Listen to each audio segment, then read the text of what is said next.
nongeye kubasuhuza abakunzi ba Rwanda Update. Murabizi ni wa muyoboro wa mbere mu gihugu cy'u Rwanda, ni amakuru aba ari updated, ni amakuru aba ari trend hano mu gihugu cy'u Rwanda.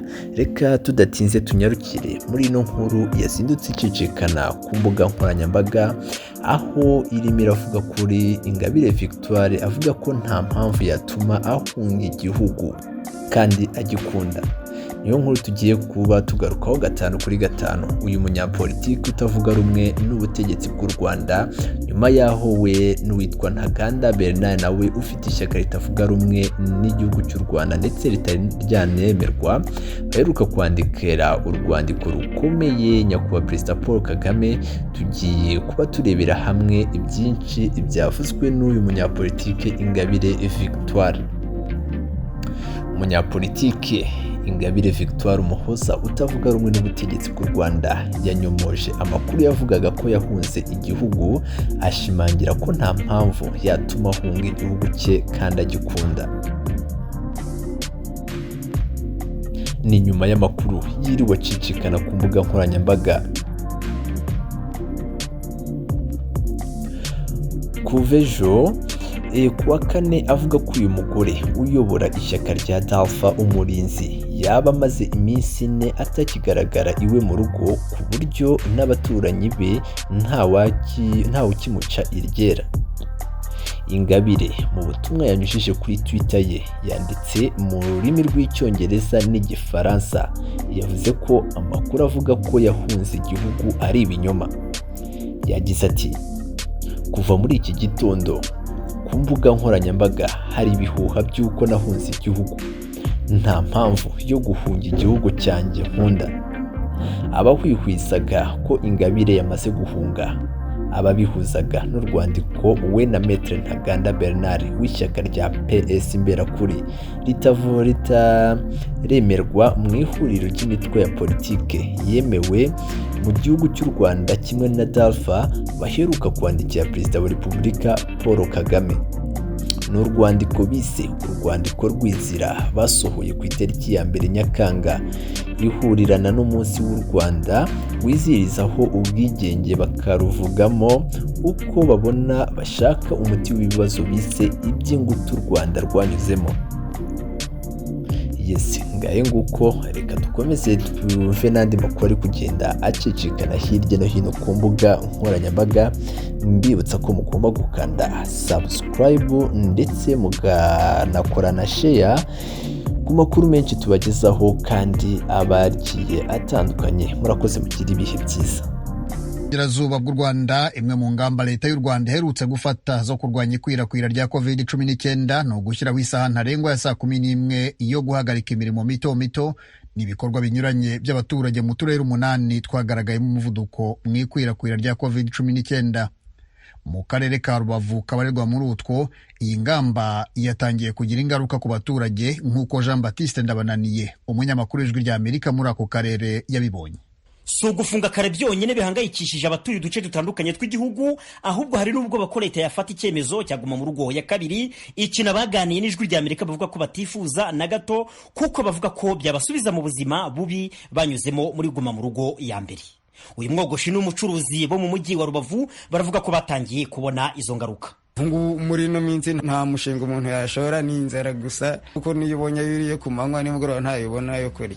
No kuvuga ngo ni 1000 gusa winjiza, ntago cyarenga mbere nubwo kibura ubonaga nka 4 cyangwa 5. Amafaranga ari hejuru y'ibihumbi 30 ku kwezi nishyura inzu. Urumva rero iyo ukoreye 1000 ni ukwitera icyuma rimwe rimwe no kuburara. Curuza akabotike no gutaha saa 11, ubwo urumva no kwanga imikorere ntayo. Niba umuntu ku munsi yabonaga inyungu y'ibihumbi 4 cyangwa 5, ubu byabaye 2. Sabo bonyine, aba ni Abanyarubavu bavuganye n'Ijwi rya Amerika hashize iminsi 5 hafashwe icyemezo cyo gufunga ubushabitsi n'ibikorwa ku isaha saa 12 zuzuye mu karere ka Rubavu no kugashyira muri guma mu karere.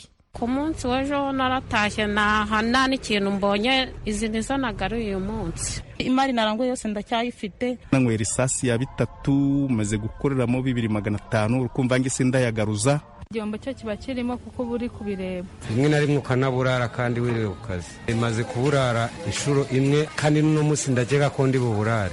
nk'ubu kuva mu gitondo turicaye usibye umuntu umwe twakiriye muri ateriye yose kandi nta cyizere dufite ko turi bubone abandi. Abo barimo abafite inzu ikora inkweto za Made in Rwanda, abamotari, abacuruzi b'amakara, abazunguzayi b'inyanya, isambaza n'amafi. Iyo uganiye n'umuntu wese kuri virusi ya corona mu Rwanda ahita akubwira ko yiteze ko hari ubwo azabyuka agasanga leta yafashe icyemezo cyaguma mu rugo ya kabiri. Aba ni bamwe muri bo.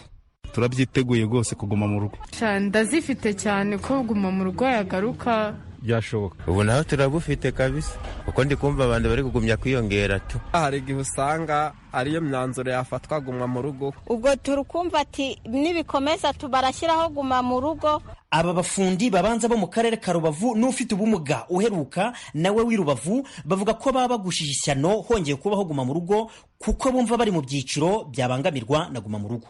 Nk'ubu naje hano gutera ikiraka ntabwo mba naje. Ubushize nabayeho nabi, sinaburaga ariko naryaga nabi. Iyo ndiye ibijumba gusa mba ndiye nabi. Uvuga ko ikigero ibijumba n'ibishyimbo gusa cyangwa ngarya ibijumba gusa.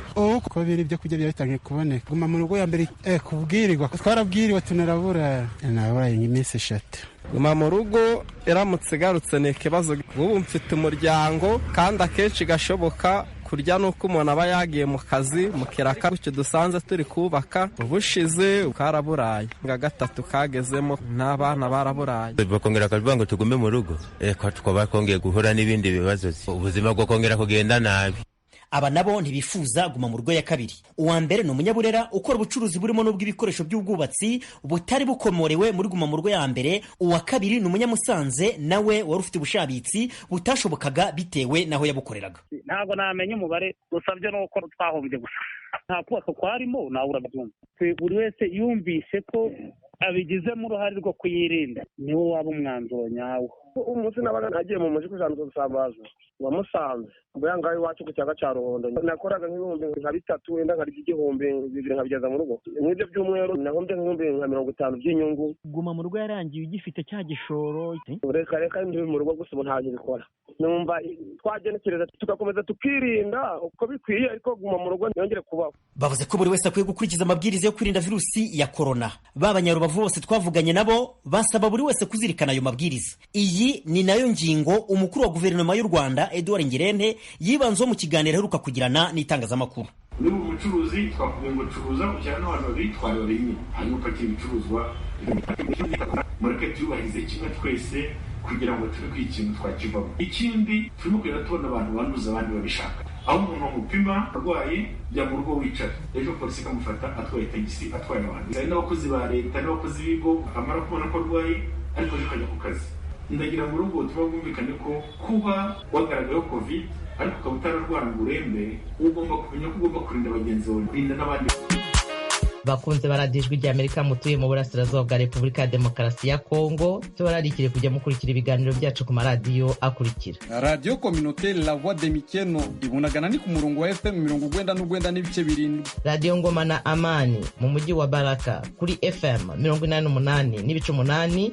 Radio Baraka FM nayo mu mujyi wa Baraka ku murongo wa FM 94 n'ibice 4. Radio Communautaire de la Vérité ikorera mu mujyi wa Kiwanja kuri FM 99. N'abadukurikira bari mu majyepfo ya Uganda mwakumva ibiganiro byacu kuri Radio Ijwi Riyobora 8 n'ibice 9. Ni Radio Ijwi ry'Amerika iminsi yose kuva kuwa mbere kugera ku cyumweru. Mukomeje kumva Radio Ijwi ry'Amerika ivugira Washington DC. Dukomereze ku makuru y'imikino. Ikipe izahagararira u Rwanda mu mikino Olympique iteganyijwe gutangira mu mpera z'uku kwezi yamaze kugera mu gihugu cy'Ubuyapani.